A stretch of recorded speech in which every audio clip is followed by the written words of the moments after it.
Retirement nearly killed me.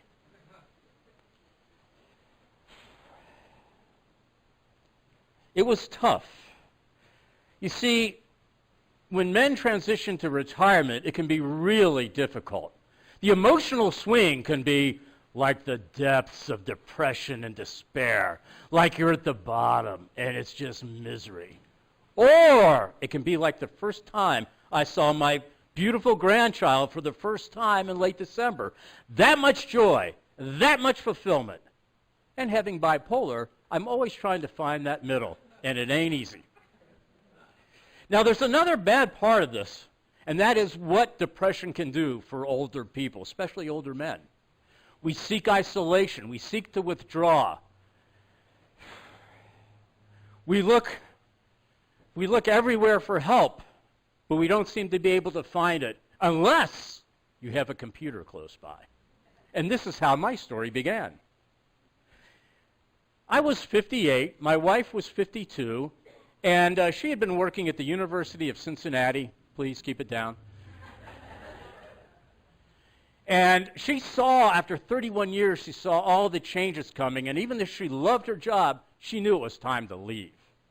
I had that business of organizational development and organizational consulting. I figured I could take that anywhere. So we chose Asheville. What the hell was I thinking? Tattoo parlors, yoga studios, organizational development, not so good. So I went down deep. I went even further down. It wasn't pretty. So I went to this program, and I'm looking out the window, and I'm thinking, I wonder what my best friend's doing now. What's the internet up to? And then the keynote speaker came up. His name was Mr. Moody. And Rick Moody's words changed my life and eventually the lives of so many other men. He said this. He said that when men and women retire, we go through very much of the same emotions. However, he added, women handle themselves so much better in retirement. They socially network better, they personally disclose at a much higher level, and generally they handle change so much better than men. It was like a jolt of electric shock therapy. My brain waves were altered, and I leaned into my wife and I said, Cindy, that's what I'm going to do. I'm going to start a men's group. The first meeting of Men's Wisdom Works convened on October the 12th, 2009, just 10 months after we moved. It was kind of a strange meeting, to say the least. Every guy said they're only there because I made them come. One guy actually said it better. He said he's only there because he didn't want me to be alone. But then we had to introduce ourselves, and a fellow named Gene spoke. And Gene said, kiddies, hold your ears. Gene said, I kill baby seals for a living. What? Then he fessed up. He said, well, actually, he says, I work for a major oil company out of Houston. And if you compare oil, big oil, to killing baby seals, maybe baby seals is a little bit held in higher regard than working for major oil.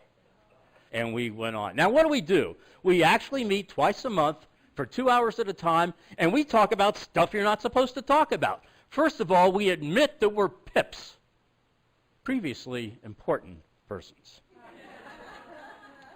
And the topics we'll talk about will be, how has your relationship changed with your spouse, your husband, your wife, your friend, and your children? Or it could be, how do you find meaning in this new era of retirement, having gone from pip to trying to find meaning? We talk about things like relationships with our children, relationships all over the place. We're not supposed to be talking about relationships, but we do.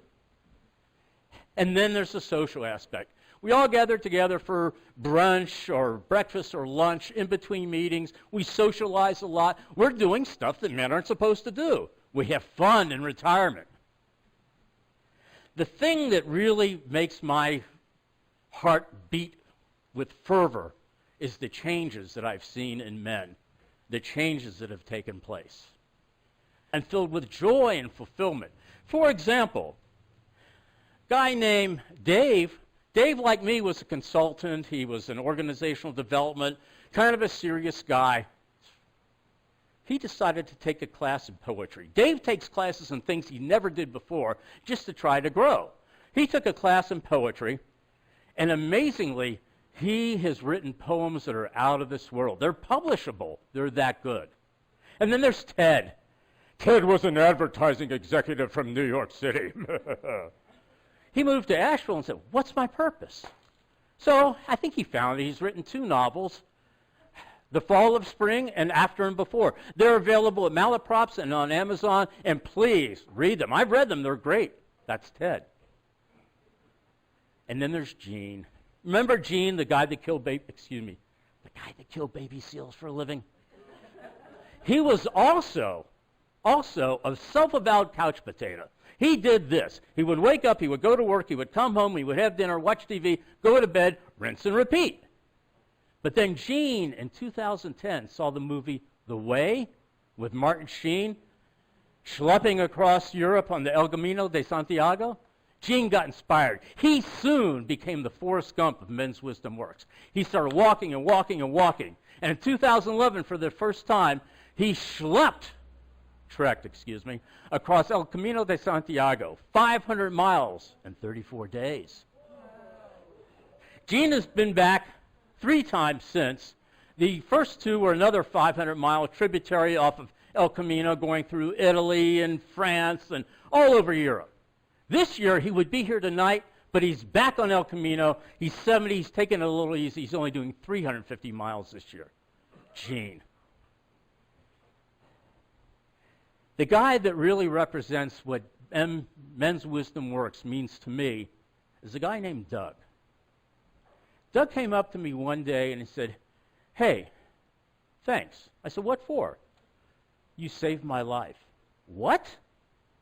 He said, well, you started these groups.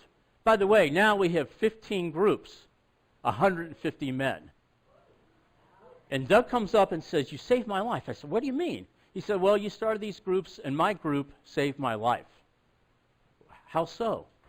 Well, I've been married to the most wonderful woman for all these years. She's athletic. She's brilliant. She's active. She was so full of life. And for the last 8 years, she's had Alzheimer's. And Doug told me that he saw this decline taking. And then at one point, he didn't know what he was going to do. He didn't know if he could take the next breath.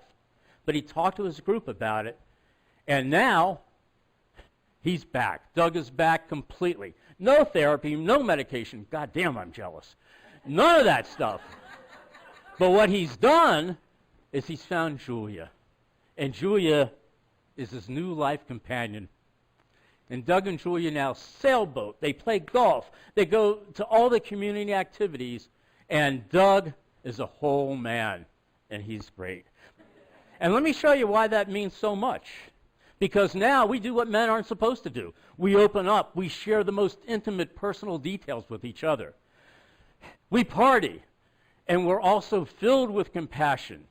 And that proves to every one of us a fact that we all know now, and that is that men's wisdom indeed works. Thank you all. Thank you, Eddie. Thank you, Betty. Thank you, Richard. Thank you all.